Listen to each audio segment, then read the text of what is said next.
আমরা বলতে পারি যে হুয়ানিতো কেন্দ্রীয় বামের দিকে বেশি এবং আমি কেন্দ্রীয় ডানের দিকে বেশি। এটা আমার কাছে একটা কারিকেচার মনে হয়, কিন্তু যতই ডান হোক আমি কখনো ডান মনে করিনি। এটা আমাকে বিরক্ত করে। এই দ্বৈততা আমাকে সত্যিই বিরক্ত করেছে। আমি বেশি করে লিবারাল দিকেই অনুভব করি, কিন্তু লিবারালকে কাদের জন্য বর্ণনা করতে হবে এটা গুরুত্বপূর্ণ। আমেরিকানদের জন্য লিবারাল আর আমাদের জন্য লিবারাল এক নয়। সেই লিবার্টারিয়ানও। শেষে এগুলো হলো লেবেল যা আমাকে বিরক্ত করে।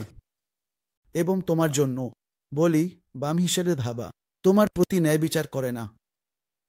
আমি আমি মনে করি যদি কিছু হয় হুয়ানিত এবং আমি আমার সামর্থ্য অনুযায়ী সেটি করার চেষ্টা করি, তা হলো মুক্তচিন্তক হওয়া, যা মুক্ত চিন্তার চেয়ে অনেক বেশি।